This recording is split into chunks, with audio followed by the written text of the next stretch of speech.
morning, everyone. Thank you for joining us on episode 97 of Blowback, Exposing Imperial Decline. I am Billy Bob on the left coast. I've got our normal, regular panel, Ben Toth from Page Hungry, Carlo Parcelli from Washington, D.C. Leo Zhao is our special guest coming from Berlin, Germany. So I want to thank everyone for joining us. Ian Cummer is supposed to be joining us shortly. He's in a taxi. Riding a cab in Moscow, and yeah, I just want to say 3 episodes to 100. I mean, congrats, guys. That's close to a big milestone. It seems like Leo's done at least half of them. So thanks Leo for being a regular guest, and then for you guys for sticking with us for 100 episodes, almost 100 episodes. That will be a great milestone. But today we are talking about how everything is backfired. So this is the macro picture where, the efforts of Western imperialism to maintain their hegemony have not gone so well. And so all of their plans to turn the ruble to rubble, to, defeat Russia, to regime change Russia, to balkanize Russia, have backfired tremendously. And all the governments responsible for these policies are being thrown out of office by the citizens of the West. So that's what we're referring to when we talk about how everything is backfired. And then the other little item we were going to discuss was the Crowdstroke. Everybody thought it was a typo. Sorry, my mistake. It is Crowdstrike, but I just thought it was funny because, it seems the Western IT system has suffered a stroke, while both Russia and I've seen SCMP from China saying we've been resilient because we have, software independence, as in digital Westphalia. We have digital sovereignty. And what the West suffered in this CrowdStrike thing. Do you want me to talk about it, or do you want to?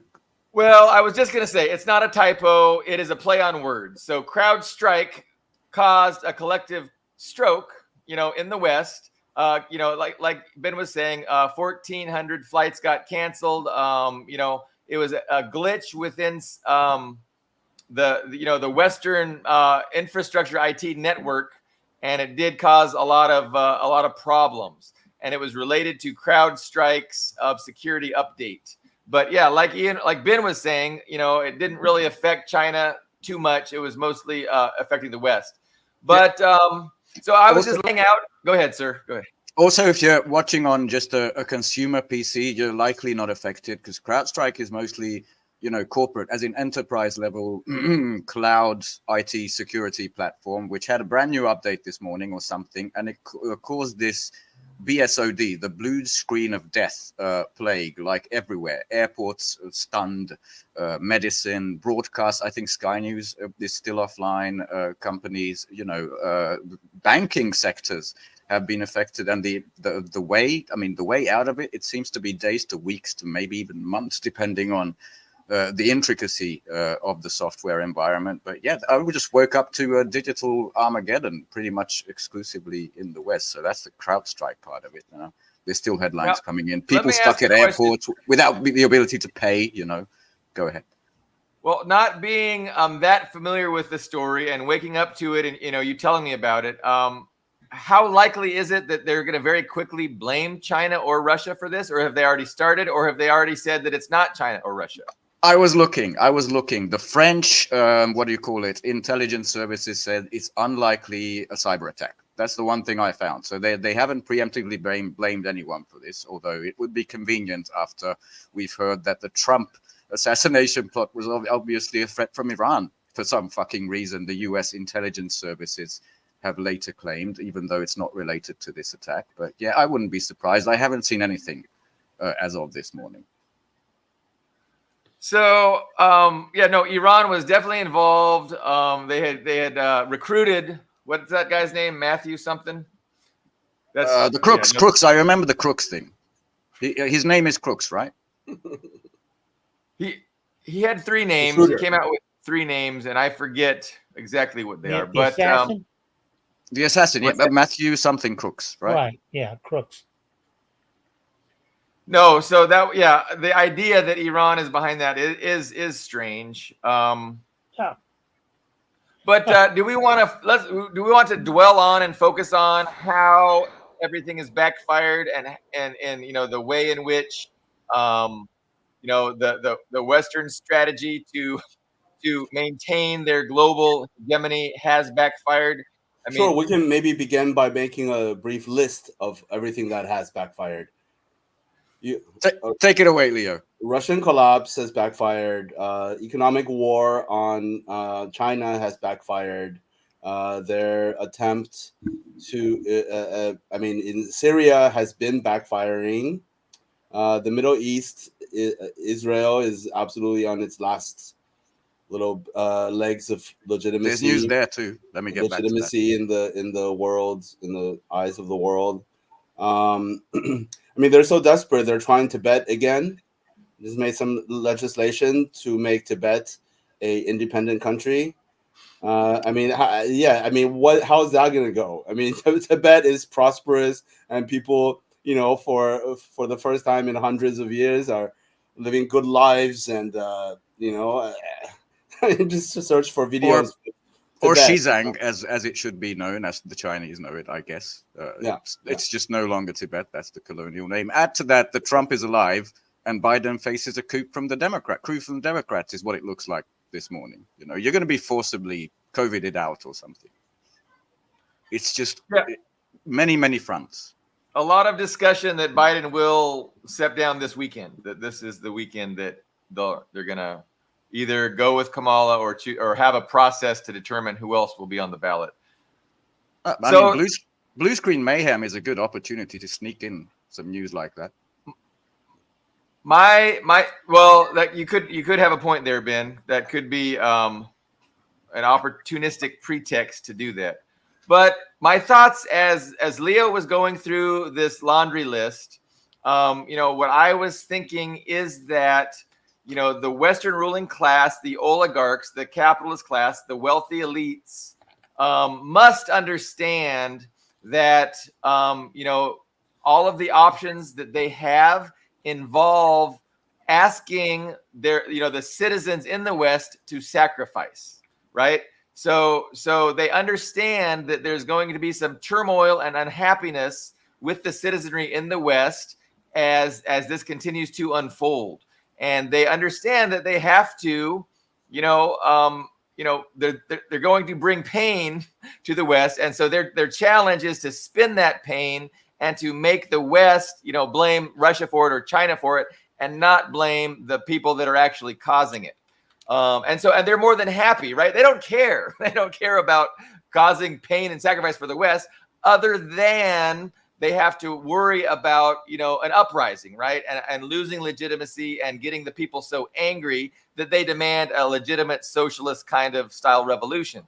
But people in the West are so brainwashed, for lack of a better term, that just seems like a remote possibility. And so instead of, they don't really have to worry about that. They're just going to bring the pain and then continue this divisive, fractionalization, for lack of a better term, of the masses, and they can turn on each other. Meanwhile, the elites themselves aren't really going to be feeling any of the pain, et cetera, et cetera, et cetera. So they never do. Yeah. Well, if you listen to the any of the speeches from the RNC convention, you would realize that the people that are causing the pain, not only in the United States, but all over Europe, are the immigrants. Yeah. And they're also responsible for all the murders in the United States, apparently, if you listen to that tone. And Carlo, you probably enjoyed that they brought in Hulk Hogan. Like, idiocracy is becoming closer and closer. I love those comparisons to Camacho. Let me respond. So no, you have identified an absolute actual narrative and one of the, divisive ways, but there's also a whole class of liberals who are blaming conservatives and Trump supporters for all the pain. So this is what I'm saying. They're going to fractionalize the citizenry along these various lines, along these various axes, and none of these axes are the actual axes that exist, which is class and fundamental, oppositional class interests. No, if you listen to those speeches, They were just full of lies about how Trump had saved the economy in his first 4 years. They Oh, were for just sure. blatant Yeah. lies. And But then you got this if you listen to asshole. Biden, you hear the same thing. It's just lies. It's Yeah, but nothing then but you- but lies then- about how bad Trump is and about how good Biden has been. But then you got this guy, you know, the JD Vance, Yeah. and it was just blowhard bullshit. And I couldn't even hear it because Rosalie had so many facts to counter him and couldn't keep her mouth shut about it. She talked over him almost the whole time because everything he said was a lie. And she It would be- knows the context in which he's lying. It would be so great to replace you with Rosalie, if only. It would be Hey. great because she knows so much more than I do, but she just won't do it. But I'm telling you, it was abominable. And now you have the added feature of Silicon Valley making a turn far right. Oh, That you can many call of it far these right. people are They still- joined Trump. They joined Trump. Yeah, Well, $45 million a month. Money is flowing to political power. That's just kind of how the empire runs. And so the wealthy elites see from team what's A to going team on and they B. see who's going to be the political. So they're influencing that. But not out of a void. They're doing it because the Biden people had attempted to break up some of these things as monopolies. It was an antitrust thing, just like Teddy Roosevelt did. And they don't want any antitrust and regulations. They just want to completely deregulate. That goes back to the 2025 project. What I should have mentioned to Ian last time is, they want to get rid of the FBI. They want to privatize the FBI. They want to come up with corporations that are doing what the FBI is doing now. And you think that's going to turn out well? Let me tell you. You think that's going to turn out well? No, it's not going to turn out well. But you can appreciate how, from a macro perspective, you're describing one faction and one narrative and it's really a manufactured clique, right? It's a manufactured narrative among many, all designed to confuse and manipulate the masses. And so if you're a liberal, you identify with everything you were saying and you agree with everything you were saying. But if you're a conservative, you don't. And if you're a conservative, you have your own gripes, your own complaints, and your own understanding and your own idea of who the villains are and who the good guys are. And so in your narrative, Carlo, Biden, of course, is the good guy. Not a narrative. Guys, maybe let's not get There's lost. A reality here. Let's not get lost in the weeds. You guys got to get back to reality. I think maybe let's not get privatizing the FBI weeds sounds of horrific, US. right? But portraying the Biden administration as righteous trustbusters, that's a first for me. So that is ridiculous because choosing Biden again is certain death for most of the world, which I think is a big case. It is the case. The woman they have in charge of antitrust has initiated all of these programs. They're there. It's a reality. It's an I accepted guess reality. I have a bridge to sell you then. It's probably going to fail. What's most important to me about the US election is, again, foreign policy. And if you have a Trump administration by November, that's the end of the world guaranteed. If you have a Trump administration, maybe there's a little hair's chance that that's not the case. I mean, that's it. That's why I didn't want a title to reflect stuff. I'm not talking Nostradamus. I'm talking what's actually on the table. Okay. Yes, so am I. I don't know what's going to happen. I really don't know what's going to happen. We are talking about what's on the table now, and Ben is correct that the main contradiction, the primary contradiction that animates all of the conflict is foreign policy. It is international imperialism.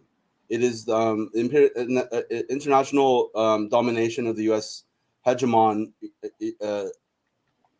creates all of the contradictions at home as well in the imperial core. All of the refugees, obviously, are a result of U.S. engineered wars in the Middle East, right? And that puts strain on the economy and provides a scapegoat for people to blame. But I mean, it's quite clear. Is it the refugees? Are the refugees the problem, or are the refugees escaping U.S. engineered wars the problem, or is it the U.S. engineered wars? So yeah, so I think primary contradiction, imperialism and capitalism, and then secondary is I would say domestic policy. Yeah. And Also, there's a battle. There's a narrative battle. There's information warfare that takes place designed to manipulate people's perceptions and to get them to, to obfuscate the reality, the obvious reality that Leo just kind of laid out. And so, the idea is confuse people, get them to think in different kinds of terms, in different kinds of ways that are unrelated to that reality. And then, and then make them divisive, like throw out a bunch of narratives that contradict each other and then let those people fight it out amongst themselves. And that's how they, can divide and conquer. And in terms of foreign policy, did you guys review the Trump interview with One Magazine?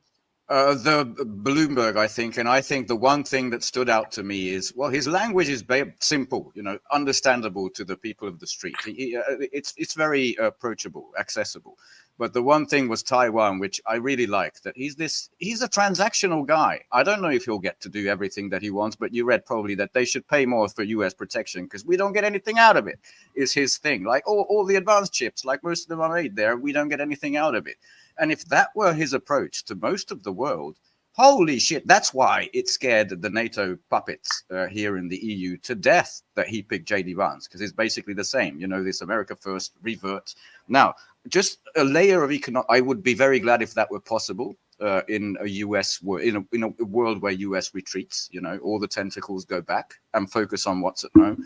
But I don't think it's possible. I mean, if you put the economic aspect to, for example, the migrant crisis, and we can call it that, is all of the basic grudging labor, low cost labor in the US that has to be done by someone, and most of the United States people won't do it. A lot of the economy, the agricultural sector, it's exactly the same in Europe. It's undercutting on local wages. So just imagine, like in 5 years, the US reindustrializes and these high value added, creating jet engines and everything, all that. Do you think the US average worker is ready for that? Do you think the empire is ready? I mean, but do you think the empire? Possible? Of course, everything is possible. If some fundamental systemic changes take place. I mean, yeah, but I don't think that will come from the duopoly. If they had enough benefits, if they were paid well enough. I mean, the people who take our garbage here in Berlin, there's still a tiny little bit of vestigial, like socialist or social democratic policies left. They're paid quite well. The people who take our rubbish. I just learned the other day that they get paid like something like 80,000 a year or something. Yeah, Robert, you're right. I'm not sure he can. It does sound good on the campaign trail. I wish it were true, but yeah. Ben is not talking to voices in his head. Ben was responding to this comment. So. Sorry about that. Yeah, yeah. Obviously, he's up against a massive blob, a very powerful blob. I don't know, but And regarding this, there's a fundamental question: how much does it actually mean anything? What these talking heads, what politicians say? Versus the system, the ecosystem that they run in. This is an ongoing debate among me and my comrades. Some people are of the opinion that everything is deep state and everything is predetermined and everything. Yeah, I don't think that it's all theater. That it's all theater. That whatever Trump says, whatever J.D. Vance says, which was interesting. I just saw a clip of J.D. Vance saying that, quote, China helps the poor people. They build roads for poor countries, and the United States should approach China with respect and friendship and cooperation. This is J.D. Vance. I don't remember how long ago. I don't know how long, a few months ago. But yeah, I saw that quote too. Yeah, so it's an ongoing question of how much is theater. Is it 100% theater, or is it not? I don't think it is. I think there are Trump is Hitler. Exceptions. There are decisions made by politicians which deviate. I mean, we have examples that Well, deviate from what the deep state agenda seems to be. Yeah, Trump it is wouldn't have Hitler. sent. Sorry, That's what DJ Vance said about Trump. He's DJ. Hitler A few months a ago. few Yeah, months ago. before he turned pro-Trump. Yeah, This yeah, yeah. guy's a fraud. He Don't was a listen never to anything Trumper. Yeah, yeah, Vance yeah. says. His Okay. memoir's a work of fiction. The guy gets money from Peter Thiel and has gotten money from Peter Thiel since he was a student at Yale. Yeah. That's how long it's Yeah, been. yeah, yeah. He's okay. You can He's say a fucking whore. You can say he's an insider whore. I'm with you completely. But it wouldn't have sent shiver down the spine of every fucking these European comprador leaders if it were just for show. Or maybe there's something they don't know. They're not scared.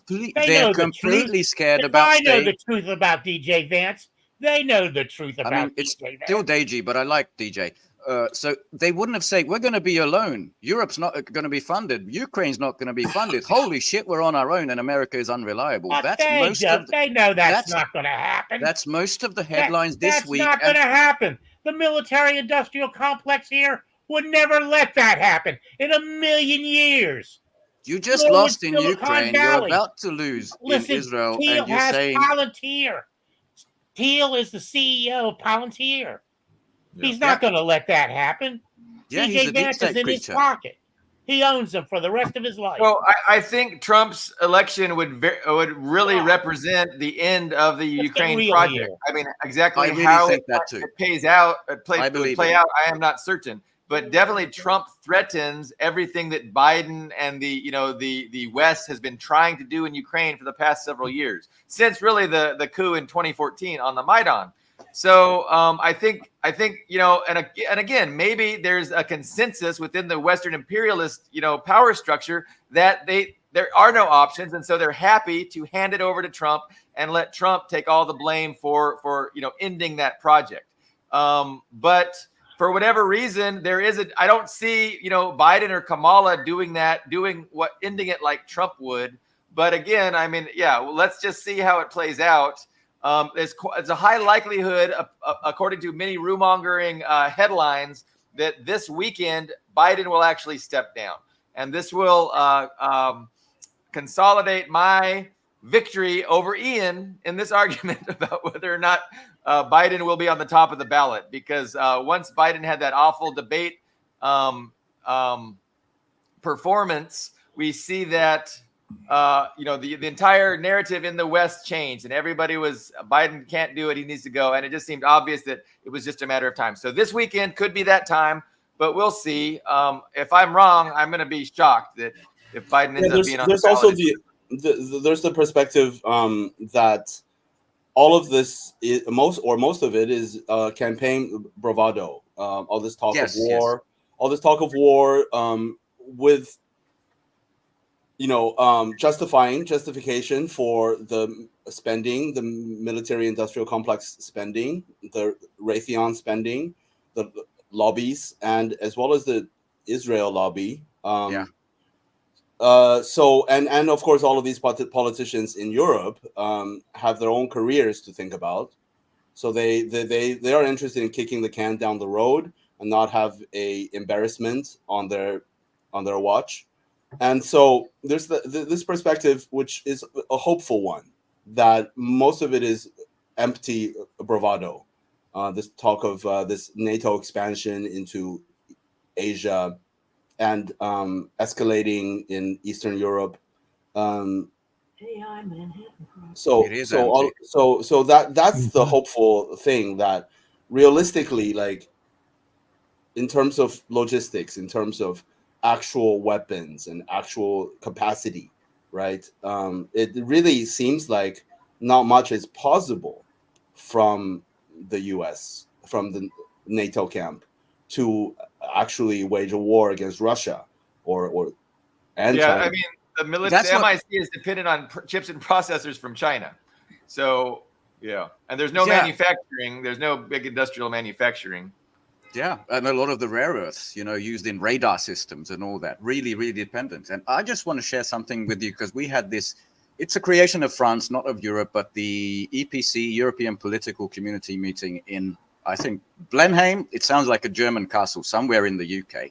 And this was their family photo. And they put Orban, my PM, right here on the side on the right. And that's little Zelensky in the middle, who immediately insulted him because he's completely terrified. All of these people are terrified right now because do you know what? Oh, by the way, a small feature. This is Aliyev, of Azerbaijan. And the furthest away from him on the right, this is Nikol Pashinyan of Armenia, who's like a completely West-wedded creature. So something might be coming in the Caucasus. But Ian's with us. I just wanted to... oh shit, where did I want to go with this? Sorry about this. Yeah, the latest demand from the Mr. I just can't get enough of anything, the Green Goblin in the t-shirt. He said he needs 25 complete Patriot battery systems to cover Ukraine. Now that's either 4 or 8 launcher batteries. So it's between 1,000 and 2,000 launcher batteries. Now imagine the interceptors for that. It just doesn't exist in the world. Apparently, a single Russian mass strike can destroy the number of interceptors that the US makes in a year. So that's what you're talking. Yeah, logistically, there's nothing these Muppets they can do without a huge US intervention. And the same is happening in West Asia. If you don't want to skip, then I don't want to transition to another story, then I'll just stop there because important things are happening in Israel too. Is Zelensky talking about systems or like individual he said systems. Platforms? So he the said whole systems, 25 systems. Like systems. 6 or 8 launchers or whatever the number is. He's talking about that. Yeah, 25 of entire systems. That's just, I don't think that exists if everyone gave up all their Los Patriotas. Yeah, that's like all of the world's patriots for Ukraine alone. Yeah. I mean, I don't. Before we transition to another story, right at this place in Blenheim, let me just show you 2 short clips. One's 30 seconds, the other's a little longer, but I think interesting in the state of mind of this guy. One, I think I put audio on. Can you hear it? We all have our limits. We're all human. Could you reach the point where you couldn't go on as president? Not even going to preface that. Yes, I think yes. Everybody, because we're just people. You could reach the point where you'd have to hand over to someone else. Yes, of course. In the next year, the next few years, or after the war. So you keep going until the war is now listen. Finish with it. We have to finish with it, and we have to finish with him. I think it's very important for our people, our country. Finish with Vladimir Putin. Yes. Okay, that's the state of mind he's in. An unwinnable war, but he will finish when he finishes Vladimir Putin. And I wonder who's the handler. He always keeps looking up when he's in these interviews. Number one, and of course, he also had to talk about the other guy, which is Donald Trump. I don't know if... let's just have a quick listen and then open it up.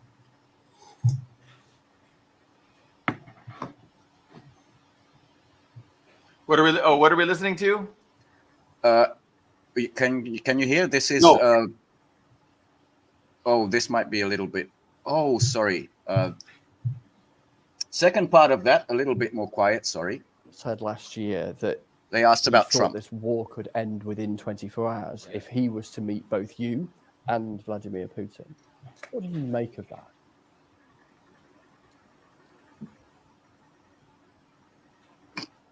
So everybody will be happy if one person in the world doesn't depend, Donald Trump or not. Okay, Donald Trump. If one person in the world, and this person, Donald Trump, can stop the war during 24 hours. The question is, what the price and who will pay? So do you think you would pay? I think in his, I'm not meaning that his idea to push us to pay. But if he wants to do it during 24 hours, the simple way is to push us to pay. Because it's understandable how. It means just stop and give. And forget. Sanctions out, everything out. Putin will take the land. Putin will make a victory for his society. We will never go on this. Never. And there is no any guy in the world who can push us to do it. No one can push him, apparently. Not even the mighty US, not even Donald Trump. End of snippets. What do you Yeah. think, Leo? How It's Empty bad, guys. bravado. It's bad. Empty pomp. You know it's bad. I mean, what the guy says like doesn't even matter. I mean, it's it's just bluster. It's just hot air, no? I mean, it's pretty obvious. I mean, this entire project has been directed, engineered, designed, and funded and supported and sustained by the U.S. and by Around 50 nations, NATO and non-NATO. Yeah. So what he's saying here is just for the libtards to sorry for ableism, for the libs to gobble up and like Well, I don't think it's even ableism at this point to point out that. I mean, I'm definitely against punching down, but I mean, I think it is actually just a correct statement to say there's a cognitive disability in some of our ruling class. I mean, we have. It's I mean, saying something. I mean, at this point, I mean, I do agree. You know, belittling people is bad, and I resist this urge in myself. But you know, I think there is a serious problem. I'm sorry if I'm taking that on a tangent, but there is. When you have a ruling class that just completely abandons the principles of meritocracy, you can say, I think it's actually okay and actually important to say, you know, there's something wrong upstairs. Well, it's not about cognitive abilities or neurological, well, except for maybe in the case of Joe Biden, but it's more the systemic, you know, structure, the structure of imperialism, the structure of capitalism. So the only way you can interpret these people to be cognitively deficient is if you're not appreciating the fact that they are of a different class who is not going to be hurt and harmed by their rhetoric, right? So their rhetoric is calculated to benefit themselves. And so in that way, it's rational for them to say what they're saying and do what they're doing. Like as a liberal, it's irrational. And, you know, Mearsheimer and Scott Ritter and all these liberals are always, you know, in disbelief that Germany suicided itself. Why would the government of Germany go along with this? It's suicidal because it's a colony. They can't imagine that this government isn't representative of the people. But that's imperialism. That's capitalism. The government represents the capitalists, represents the global capitalist class, and it's headquartered in Washington, D.C., and these are vassals. So it makes total sense that Germany, the government, is going to sell its people out to benefit Western imperialism. And this is the obvious truth that liberals can't grasp because of their ideology. And, you know, but on the other hand, liberalism is a lie. And, you know, I mean, even though Mearsheimer might be a true believer in liberalism, a lot of people understand the Marxist reality, right? They understand that we have an empire of the elites, and we do not want to allow democracy to flourish. And this is how they actually think. This is like the Soroses of the world actually understand how the world works through a Marxist lens. And then they proliferate this fake ideology to convince people that, you know, and to confuse people really into this liberal paradigm. But by the way, amongst themselves, they don't shy away from the word class. You can always see it in the Financial Times, in Bloomberg. I think Trump was described as a class traitor at some point, the 2016 years. So they talk about class. It's just we are not supposed to. Well, look, I mean, I think that's a true point on Germany, that they have a captive, what I would call, actually not even just me, just in general, is a captive ruling class that is serving the interests of other states, like Ursula von Hitler. Jesus, re-elected.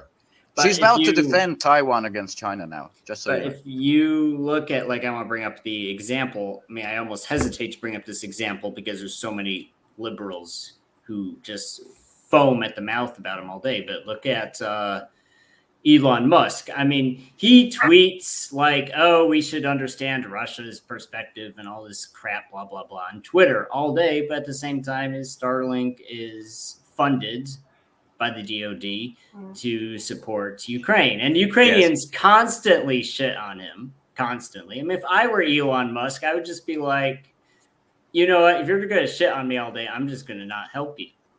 I'm switch it off, but he can't. Right, but it's just like what I think Elon Musk, and not just him, because I'm not fixated on Elon Musk like a lot of people are. But I think there's a lot of people like Elon Musk who are just stupid, and if they were born middle class or blue collar, they would just be nobodies because they're too stupid to function in normal society. But because they were Daddy born, was an apartheid South African emerald. yes, miner, because so he was that born helps. in a wealthy family with a silver spoon in his mouth. He's the he's the first or second richest person in the world, and the majority of his followers think he's basically Iron Man, Tony Stark. Yes, they're convinced. No matter, I mean, it's like Apple. It's even worse than the Apple fanboys, Tim Elon Cook, Musk fanboys. Just like it's amazing how they worship him. But he did contribute $130 million to Trump's campaign, so he is gravitating towards power. He's trying to maximize his influence in this, and to me that's telling. And so the idea that we could very well have another 4 years of Trump is quite plausible. And again, who's going to be on the Democratic ballot is very much up for debate. But so is most of Silicon Valley, except for Zuckerberg's Meta. I think he took it on the chin. What's the opposite? He got hurt when Trump mentioned in that Bloomberg interview that TikTok shouldn't be banned. It's a good competitor to Meta. So I think he grasped that Meta having a monopoly on social media is not that good for him. So that's the one exception to that. But let me back up. Let me back up a little bit to what Zelensky said. I mean, what do you expect him to say? That's number one. I mean, he had to say what he had to say because that's his negotiating position. That's his right now. Yeah. That's his negotiating position. The second thing is he knows more than we do about the machinations that are going on. So we're just speculative. We're in areas where he's not speculating. I can't imagine what they are. I can't fathom what they are. He had 4 years in the machine. So he knows the insides. But it's just to go back to J.D. Vance. It's just like J.D. Vance. I mean, a few months ago, he was calling Trump a Hitler, another Hitler. But he gets his money from Peter Thiel. Peter Thiel has shifted. He hated Trump and was against Trump. Now he's shifted because Trump is big on deregulation, and that's something you can do by executive order. It's handy. He wants to get rid of all of green, all this green stuff, whether it's nonsense or real. China's making it real. Why can't there's different from Western green a real dimension to greening things because the Chinese are doing it pretty fucking well. By the way, Nikki Nimrata Haley was the other one who is now completely embraced Trump. Right, exactly. There's a bunch of turncoats. I mean, because they're politicians. They're not. They never operate at the public level with truth. That's not the game. And the game is played behind the scenes, and we don't know about it, or we know about it belatedly. Like when Thiel starts to support Trump, and the man that Thiel made. I mean, Vance would be nothing without Thiel. Nothing. And so now he's turned and he's gone. A man he was calling Hitler a few months ago, he's backing him. Now, does that make Vance a Nazi? Is Trump a Nazi? No, it's all rhetoric. I want to point out some parallels between the rise of Barack Obama and the rise of J.D. Vance. And I made a joking prediction, a couple weeks ago about J.D. Vance being the president before 2026, which is possible. I mean, it's a long shot prediction, but Barack Obama just came out of nowhere and he suddenly was the president for 8 years. And J.D. Vance kind of fits the same profile. Like he's a nobody. He went to Silicon Valley, made a fortune, and then all of a sudden he's the champion of the white citizenry that's been left behind by deindustrialization, etc. Appalachia. Wasn't that amazing that they had the Teamsters union boss there speaking pretty good class language at the RNC? not the DNC. So I thought don't trust him, but it's still possible that the policy, that he's going to pursue the policies that he's going to pursue are going to be an improvement over what we've had under Biden. And so, I think he's totally controlled, and he's an asset, an agent of, a ruling class consensus, or at least a strong faction within the ruling class. But they might have some better ideas about how to move the empire forward. And of course, any rational person is going to understand that the empire is going to have to manage its own decline. And so that's what they really need to focus on doing, is managing this decline, because there's no other option for them. They don't have the option of, global war and maintaining their empire. That's not an option. So they've got to figure out how to manage it, and maybe JD Vance can help do that in a way that's not going to push us to nuclear war or World War III. But I wanted to make the point. Thinking, and it's like Rosalie just pointed out to me. If all that's true, why didn't Trump do it the first time? But the other thing is it's the development of a consensus. It takes time. JD Vance was counsel to Peter Thiel's companies. That's how he made his money. He didn't make his money in Silicon Valley. He was talent. He was identified as talent, kind of like Zelensky was identified as talent by Kolomoisky. I mean, that's how it works. That's good. It's a good. But there's a tension. There's a tension within the ruling class, right? And you have it's a lot of it is anarchism. You have the individual self-interest of multiple billionaires, multiple industries, multiple factions. And they have to somehow come together and consolidate on a consensus to move forward and to benefit their collective interest as a class. But there's a tension between the self-interested people like Trump and those who are understanding that as a class, they have a responsibility to not be suicidal and not do things that are detrimental to the overall system. That, of course, is threatened by democracy. It's threatened by the collective interests of the working class. So for instance, they have to force these self-interested billionaires that want to do business in China, because China is such a great market, and it's a great place for Western corporations to make a profit. They have to disincentivize people from wanting to do that. And so how all that plays out and how all that develops into a policy of empire is their challenge. And that's what we're seeing play out. They're trying to figure out an approach going forward on how to manage either. Some people want to be hawkish. They want to push a war with China, push a war with Russia.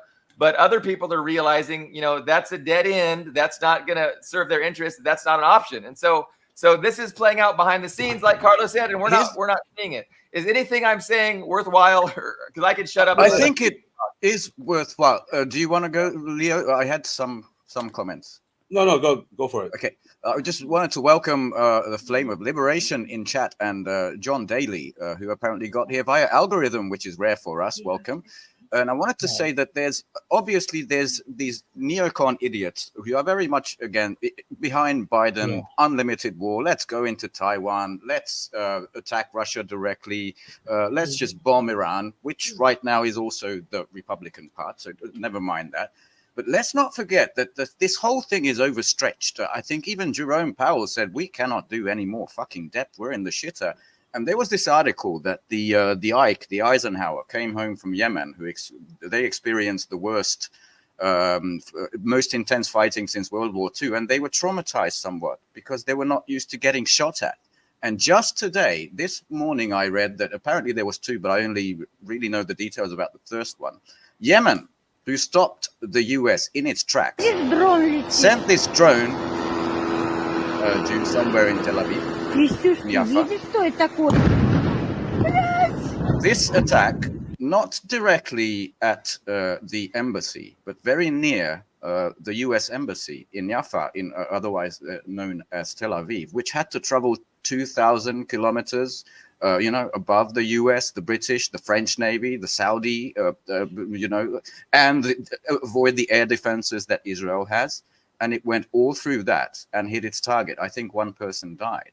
And this has already sent shivers down the Hebrew side, not yet the English side of, Israeli media, seeing our deterrence is fucked. We're done. And at the same time, they're really hell bent on going north and just initiating a war with Hezbollah in Lebanon. You know, this thing, it seems they've decided, or Netanyahu decided, we're going to collapse at the same time as Ukraine has. Now, what does someone in the Pentagon, someone in, you know, we need to keep Raytheon and all that, what do those guys think about all this? What if we are shown to be what Mao called us, you know, the paper tiger? I think there's real concerns behind the JD Vance push of, let's just bring the tentacles back. Let's leave this to the Europeans. Let's leave this alone and all that. I think painting... I really love George Galloway and Two Cheeks of the Same Arse, but painting the ruling classes as monolithic, having just one will and one grand design, is false. Industrial capital is never on the same page as financial capital. It just never is the same, and this is what people, I think, should focus on.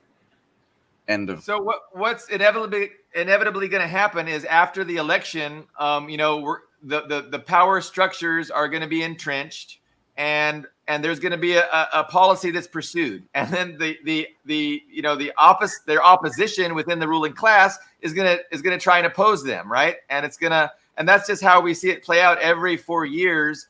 Is you know, after the election is when that's the only time we can be certain of what the policy direction is going to be, and then we see the opposition to that policy. Sometimes there's agreement. Sometimes the opposition is all on board with, you know, the direction that the whatever faction or coalition of factions ends up taking power after the election.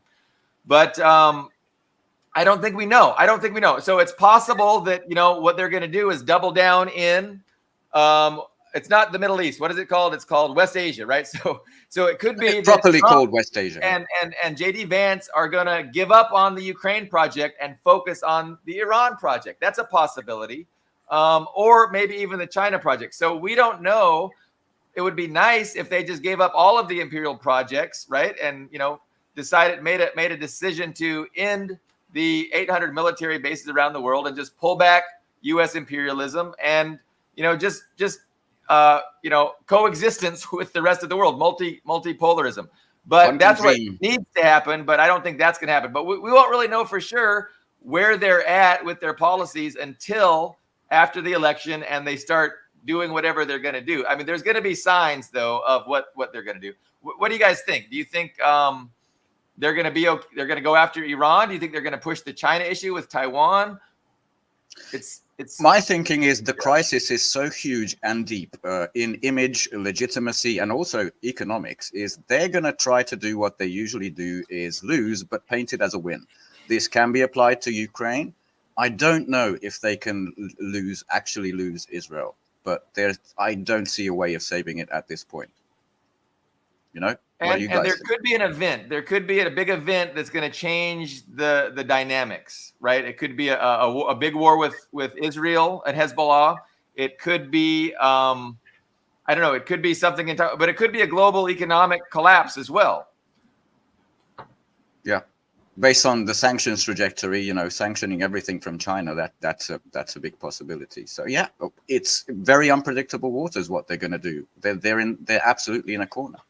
Or I'm open to what you guys speculate, but I mean, China can afford to cut off the U.S., but the U.S. cannot afford to cut off China.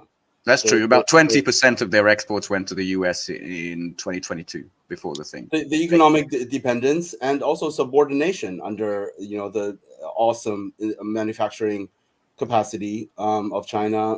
You know, I mean, in terms of like realistic capacity is concerned, it's really, I mean, obviously it's very complex. I'm not sure if I have the entire picture, but it really looks like the capacity is not there to escalate and to start new conflicts. It just really seems, but then, you know, it's the systemic momentum inertia of the DOD, of the military industrial complex, and also the logic of capital, the logic of imperialism, right? It cannot reverse. It's not possible to rethink the entire system until total collapse. Or best case scenario, all of the fronts, the Ansar Allah has proven that the might of Israel, the most advanced army in the world, Backed up by the US. backed up by the U.S., cannot push forward, cannot defeat Ansar Allah, and economically they're hurting a lot, as well as European interests and U.S. American interests are hurt a lot by Ansar Allah, but they cannot solve that very simple, seemingly simple problem, right? So it's I think in the minds of people like Xi Jinping and Vladimir Putin, it's about on all the fronts managing and sort of as time progresses, that these warmongers will be forced to shut up and sit down. I think that is the strategy, because they know the systemic contradictions cannot disappear. It's just a matter of maintaining kind of the status quo, the way things have been going, and without escalation and without opening up new fronts. No, Leo, I totally agree with that, and I have said very, very similar things repeatedly. They're managing the decline. They do not want to escalate. They understand that they're winning the long game, and it's up to the U.S. to do something. But anything the U.S. does, any real attempt, any provocative attempt, will just accelerate the demise, and China and Russia will counter it, and that's why. And so yeah, just shut up and sit down. You guys are no longer the hegemon, and don't worry, we'll deal with you however you behave. But ultimately, we're progressing away from the unilateralism to multipolarism. Carlo, this big war stuff is only part of the picture, because you have to consider global low economic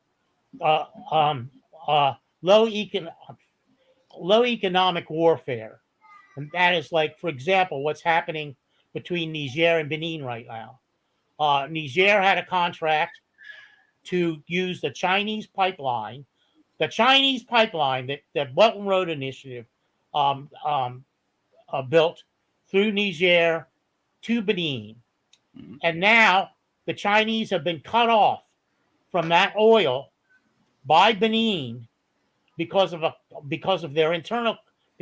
internal conflict, supposedly, with Niger. Now, that's prompted by the U.S. That's a CIA op. And so China is counting on that oil. They built the pipeline, but I think it's been reopened. I'm not quite sure about that. But for a period of time, they were shut off from that oil. Now, take that and multiply it by 10,000. And that's the kind of low economic warfare that the United States is waging all around the world right now. And if you look closely, you can see it. And they've always done that. It's something that's beyond the control of Trump when he gets elected. Vance will have no say in any of that. That's true. That's the intelligence community, as it's called. Yeah, that's the intelligence community. So that's I think what they're going to step up. If I can't imagine any more disasters they can do. I mean, especially to Africa. I mean, that you have South Sudan, you have Sudan. Unfortunately, Nigeria. Nigeria. Oh, it's so awful. This is definitely one of the advantages that the empire has over the multipolarists and the people that want sovereignty. All they have to do is destroy, and destruction is very much easier than building and creation. And so sabotage. That's it. That's they just have to harm what other people are trying to build, and that benefits their interests. From their perspective, from their approach, from their view as the current ruling class in the West. Like, if they just destroy what others are building, then that's helping themselves. And so that's one of the diabolical things that people need to understand and appreciate about the West. And it's why why we need anti-imperialism. Go ahead, Leo. Sorry, they can sabotage and all of this, but earlier I laid out a kind of a hopeful, optimistic scenario, and but we should consider also the Marxist economic long-term perspective of the declining rate of profit, which the people at the reins of power for sure understand. Every 100 years or so, they need a major war in the world to reset the profit margins, to reset the entire capitalist systemic Right. system, right? But let's not forget, from that perspective, a war is absolutely necessary to these people. Yeah, Okay, to let's save not the forget. system. I mean, they painted themselves into a corner that's their only recourse.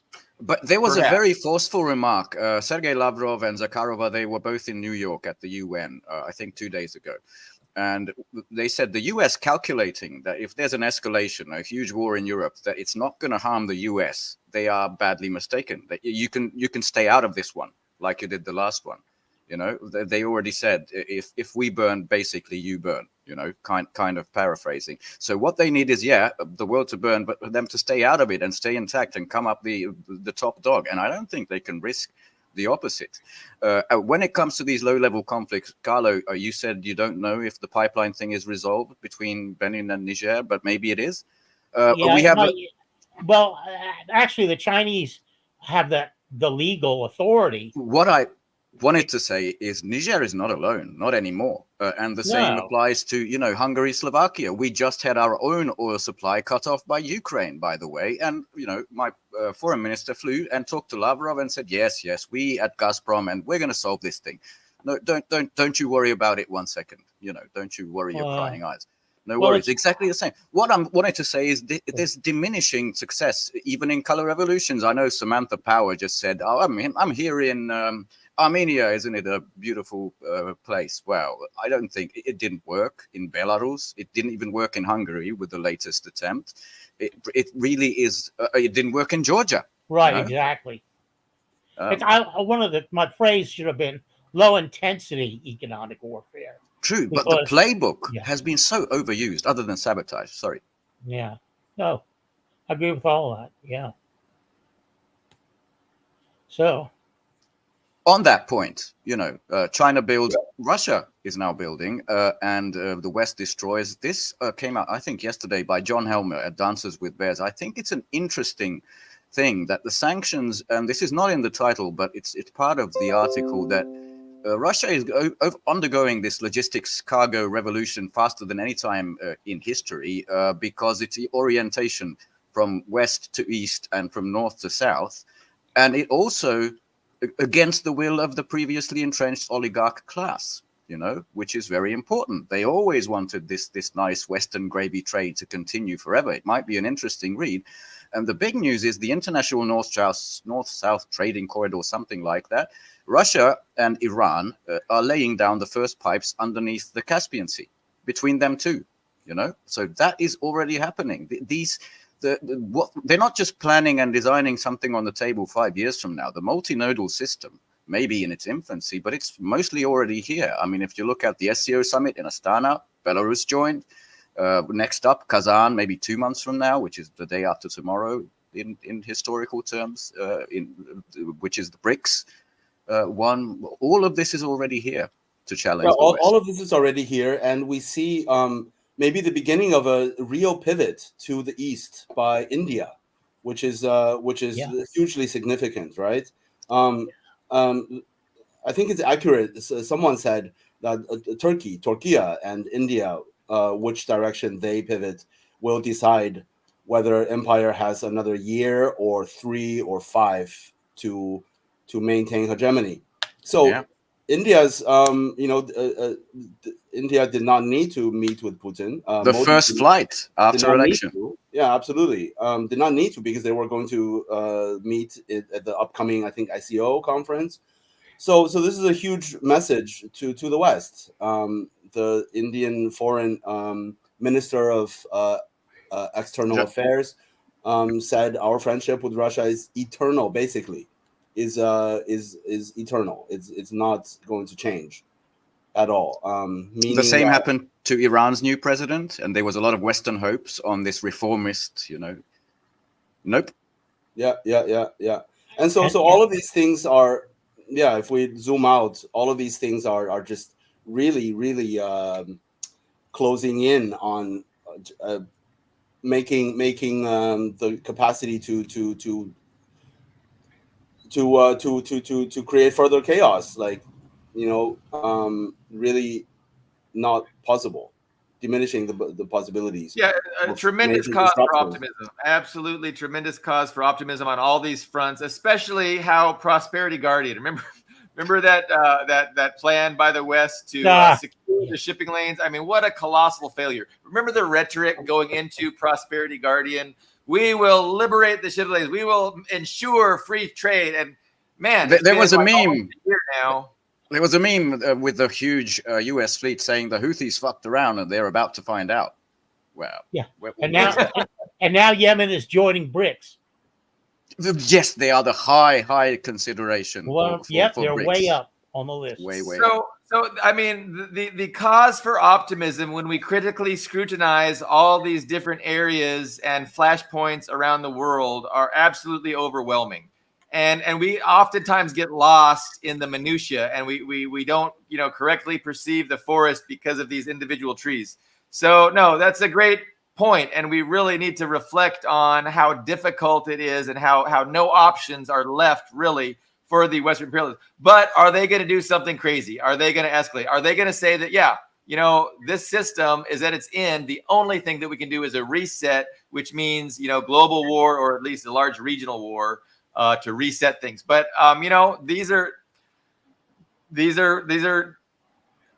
we don't know. All we can do is speculate. Well, yeah, I mean, if we look at history, there are examples from both sides of the argument, right? There are examples, for example, economic dependency or economic relationships has never curtailed war. For example, between the US and Britain, right? There was a lot of trade, obviously. There was a lot of dependency. There was a lot of even, culturally connection, but that did not deter the War of Independence from the US. But there are some examples like that, many. But then there's also other examples. For example, the US did plan to nuke Russia and China in the 1950s, right? It was actually absolutely in the plans, in the Churchill loved that. Yeah.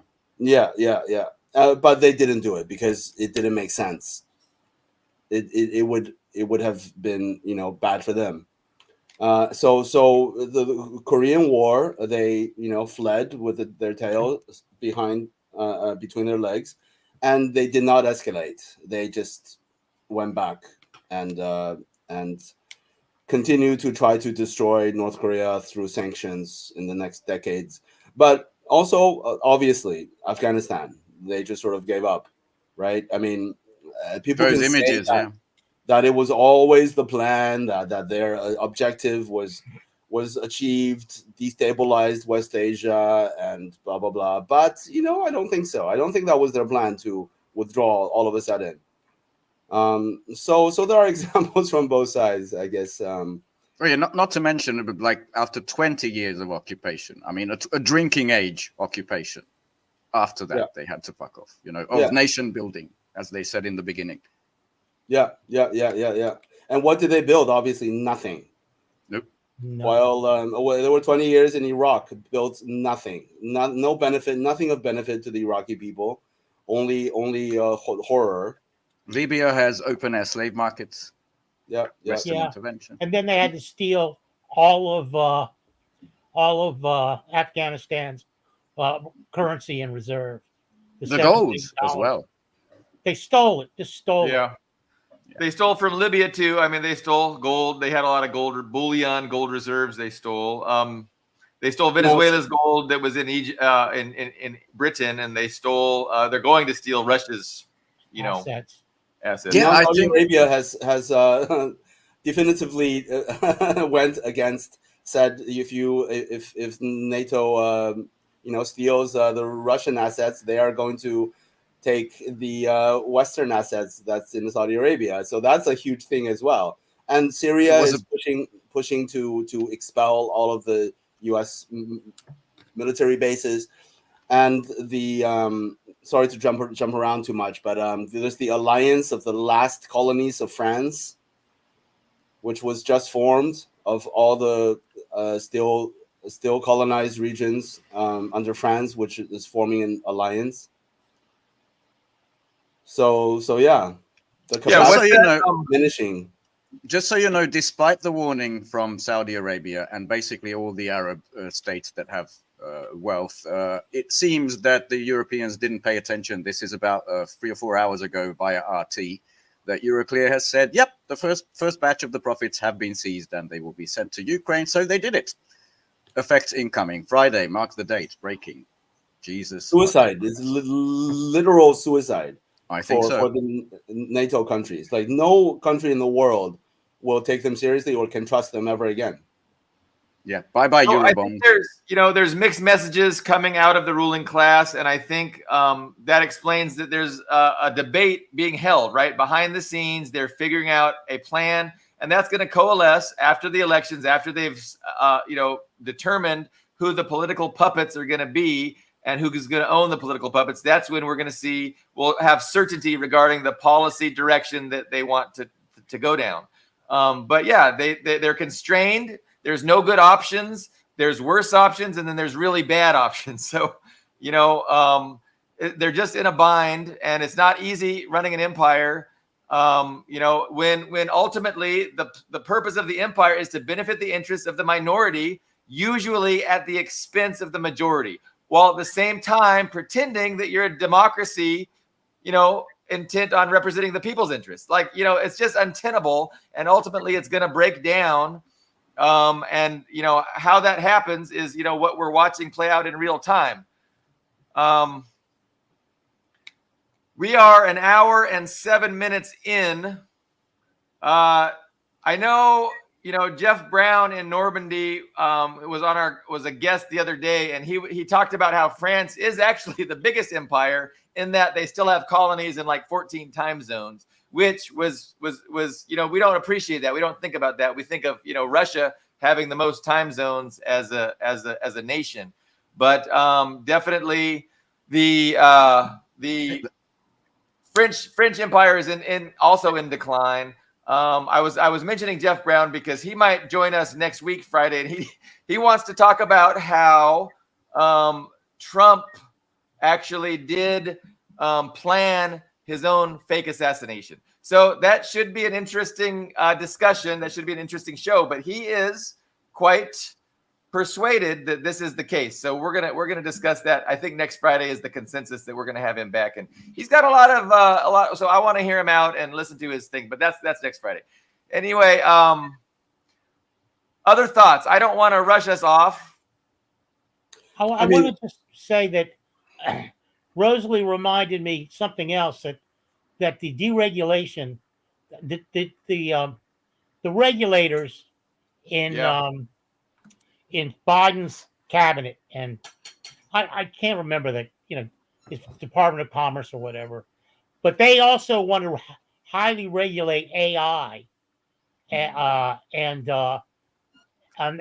they're saying it for the protection of the general population from obviously receiving false information through AI, and that's another crawl in Silicon Valley's neck or mouth.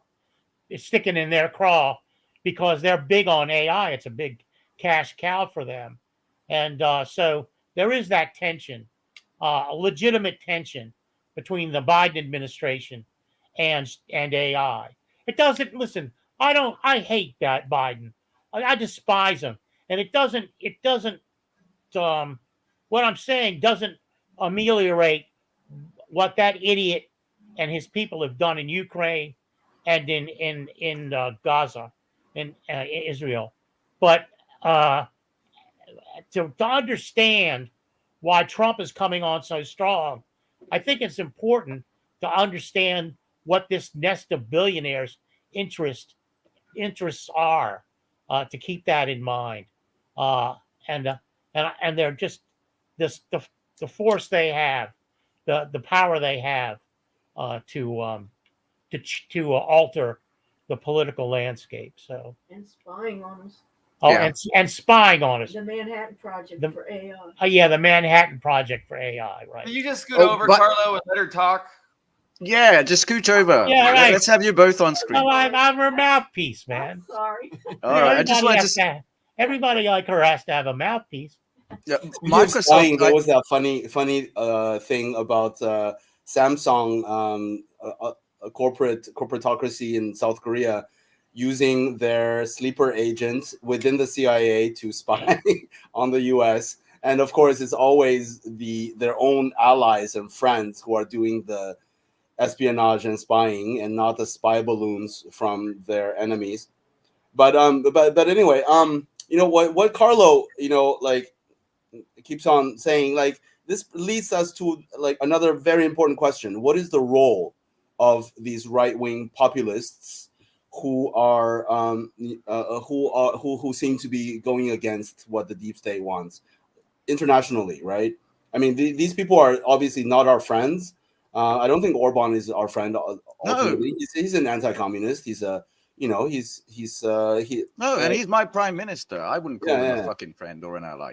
Yeah. Modi, but I can be glad. AfD and Le Pen and all these people, they have fantasies of national rejuvenation, and they want to be the hegemon, at least in the local sphere.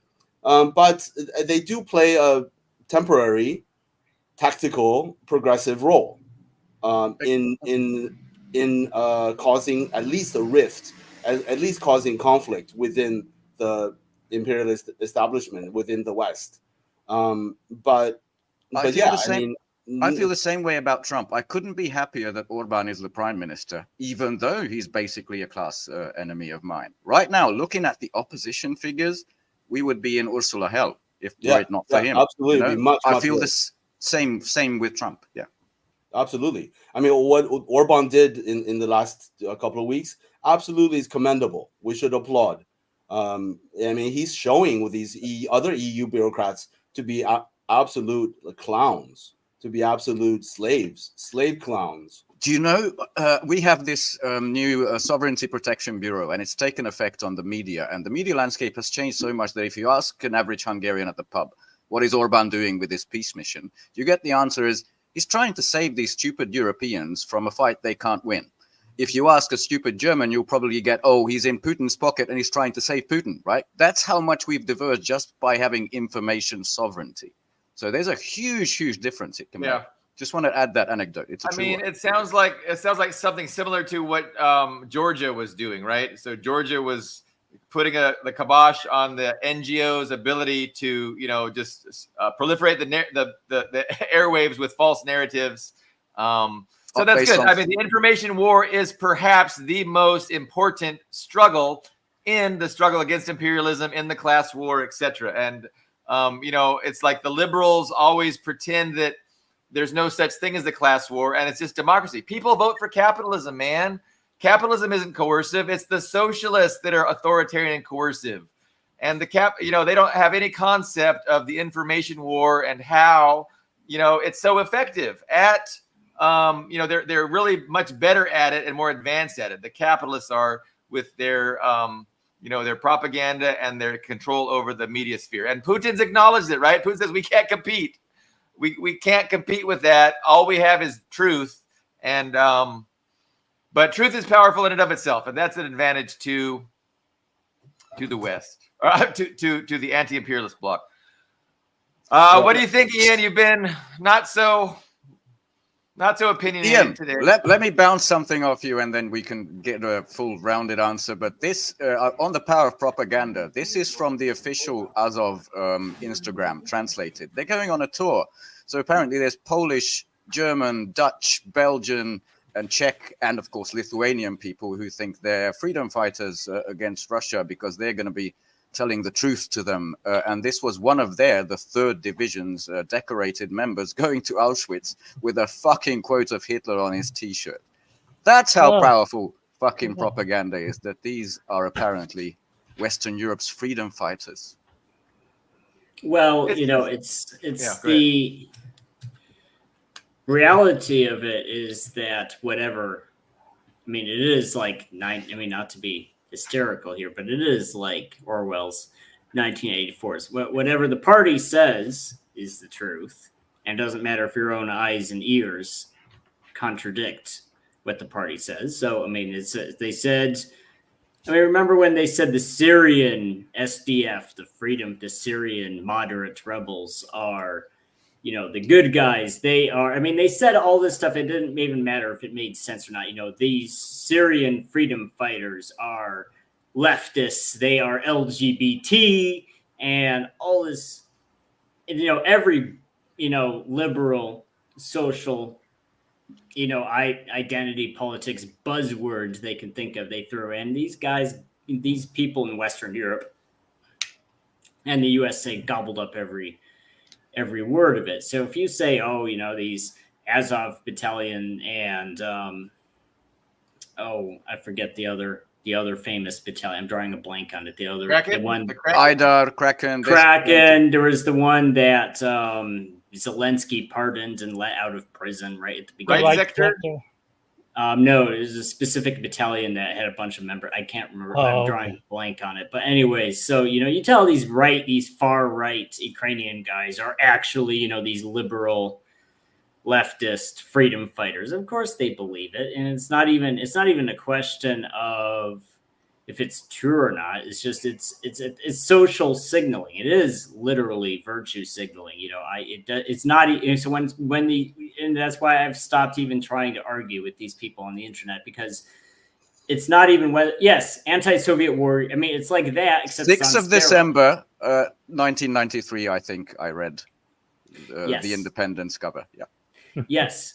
And and I've written blog posts about this before too, that, it didn't start with like Democrats. A Jamal Khashoggi article. Sorry. It really started with Or American Republicans. It started, when Republicans complain about woke, everything is woke. Democrats ruined everything, made everything woke. Well, Republicans were woke even before Democrats were woke. I mean, what can be more woke than supporting these Afghan jihadists, these literal jihadists, against another Western nation, because the Soviet Union is a European, right? They never attacked US targets or Israel. Yes, it's just it is virtue signaling. Virtue signaling started with Republicans in the Cold War.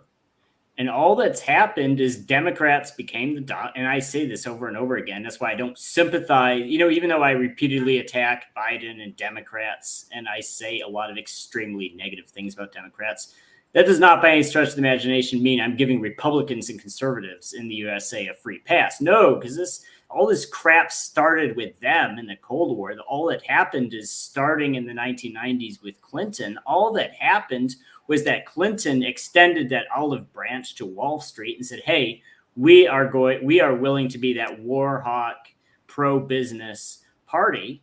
Yeah.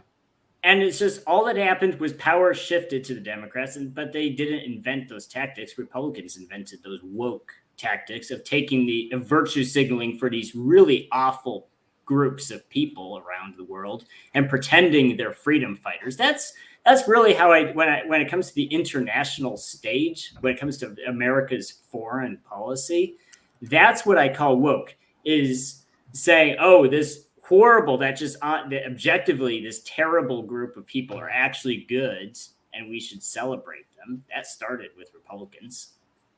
It did. I mean, Leo looks skeptical. I'm sorry, Leo.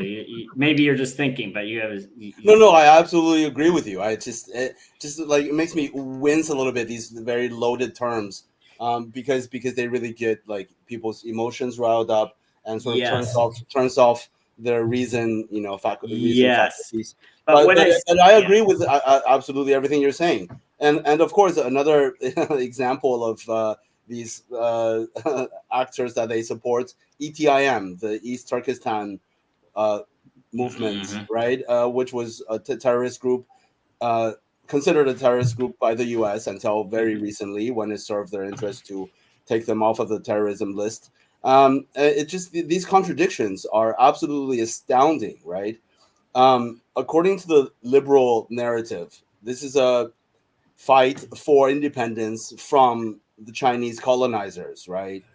Just like the Palestinians are fighting for independence and freedom from settler colonial state of Israel. Yes, it's a decolonial struggle, they would say.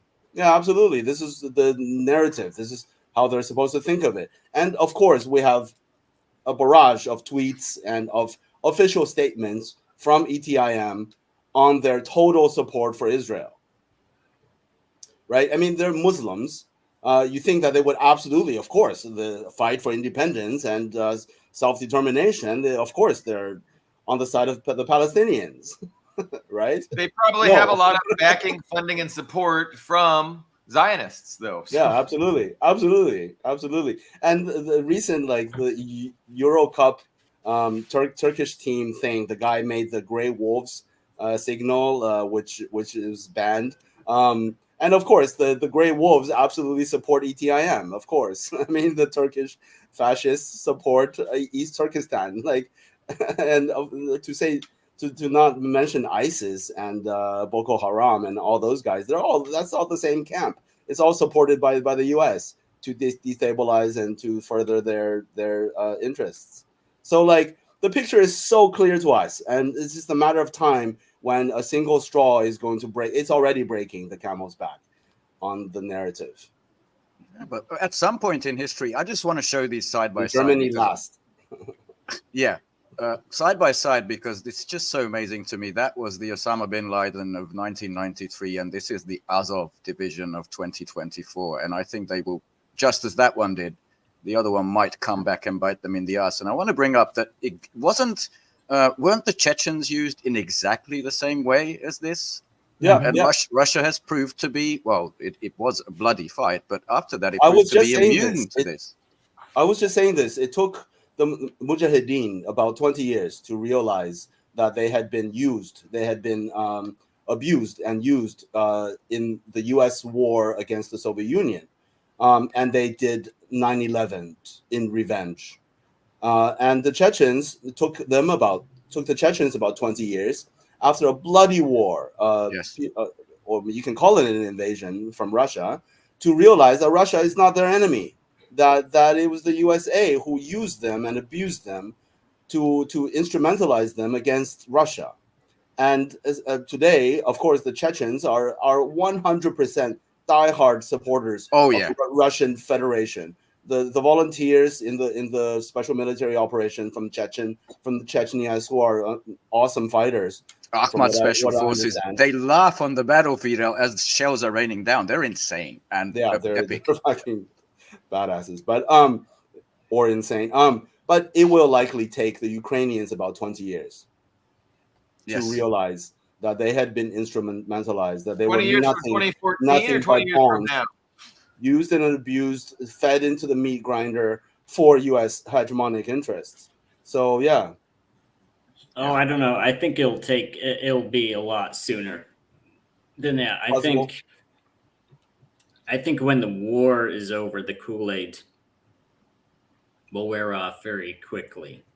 I mean, there's going to be some people that the Kool-Aid just cannot wear off. I mean, there are going to be people like that, and it doesn't matter what you show them to make them think otherwise, but I think that's a minority. I think the majority of people in the territory of Ukraine are going to very quickly see what a scam it was. And it's going to require, I mean, I think a lot of them already think that. Even those polls that show 40%, something like 45% want a peace deal with Russia, even if that means making concessions. Like even because there are gradients to that statement, right? Because they talk about 1991 borders, they talk about 2014 borders, and they talk about making further concessions after 2022. So you see more and more people even openly say that they're willing to make concessions, not even go back to 2014 borders, just go back to, accepting that those 4 provinces that voted to join Russia are lost. I mean, and I think that true percentage of much higher people in Ukraine is much higher. They just don't want to say it when someone directly knocks on their door and asks them for this, or calls them on the phone and asks them for the survey, but it's probably higher than that. So that, to me, that seems that suggests that once the Kool-Aid is not being pushed, and we can even see this in other countries like Georgia. I mean, look how fast Georgia woke up from the Kool-Aid. And really the biggest step was cutting off that gravy train. Or even Russia, because a lot of the anti-Stalin, the anti-Soviet Union crap that was continually being churned out by Russian companies and Russian media outlets. And by United Russia, by Putin's party. Yes, but as soon as they did an about-face and cut off those NGOs, cut off that money, look how quickly that reversed. Even in Russia, all that shit lib ideology that Russian mouthpieces were pushing out. Look how quickly that disappeared overnight. When now statues to Ho Chi Minh is going up, and centers for the study of Xi Jinping thought is going up, and very happy to see anti-communist monuments in Lugansk being demolished. Oh, that was beautiful. At this moment, yeah. I mean, you can't have a self-hating people in times of war. And that's what these NGOs do. They create this debilitated, self-hating population that is incapable of anything.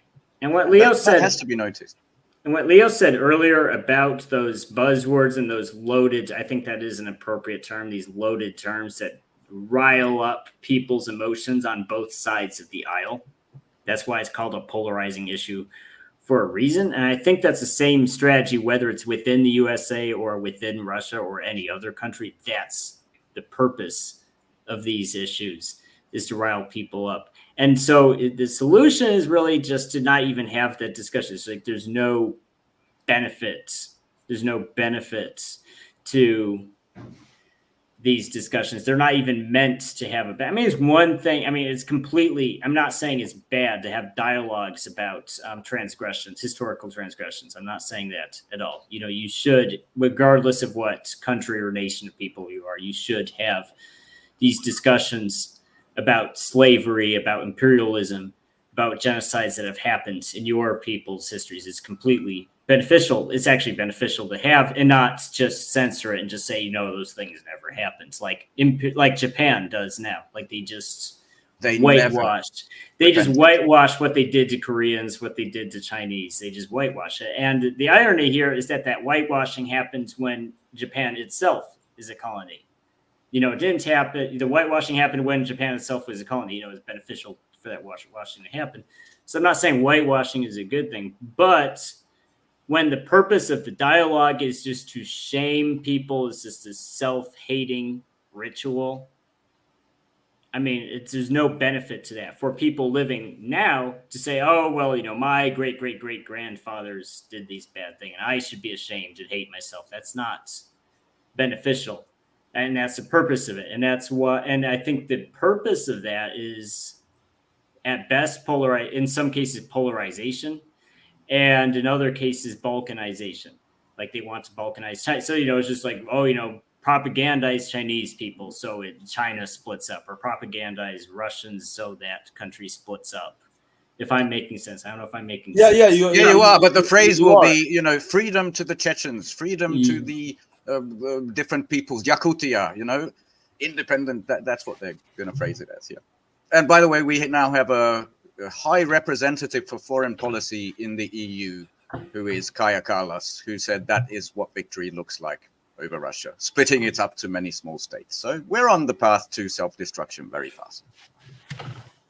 There's room for optimism, Ben. There's room for optimism. In the next episodes, we can discuss how the ruling class is fomenting division at home in the same way, causing splits, and also fomenting the rise of fascism, the rise of racist right-wing parties, how the center, the liberal center, is deliberately fomenting the rise of xenophobic, racist, right-wing populism at home. We can touch on that next. How would they do that? Like with the proliferation of outrageous, ultra-leftist questioning no, I mean with the biology and things like that. immigration issue, for example, there are many examples. Yeah. But for example, the refugees, especially Ukrainian refugees in Germany, get like massive benefits. Massive. They get an apartment immediately, and they get all the state funding. Like they don't have to work. They I think Germany plans to cut that and send them back. I think I read maybe last week, right? Okay. There was an initiative at least somewhere in the Bundestag. But that's just one example. I mean, if you look at the liberal establishment is passing these absolutely racist laws against migrants and refugees, making it easier to deport them for minor crimes, and which include calling what's happening in Gaza a genocide. Wow. Especially Germany, yeah. Yeah, absolutely. But they're blaming it on focusing the camera on the AfD and calling them fascists and calling them, racist, while they themselves are passing these racist laws. I think these are some of the ways that they are fomenting division at home. I think the ruling elites absolutely want to bring out fascism within the imperial core in the next few years. So that sounds like a very important discussion, and like you said, it'll take up an entire episode at least. So, but I want to thank all you guys for joining us. I have real life impending on me, and I really have to go. But good talk, guys. All right, thanks everybody. Reconvene on Friday. This is Friday. On Tuesday, episode 98 on Tuesday. Thank you very much. We will see you then. Have a great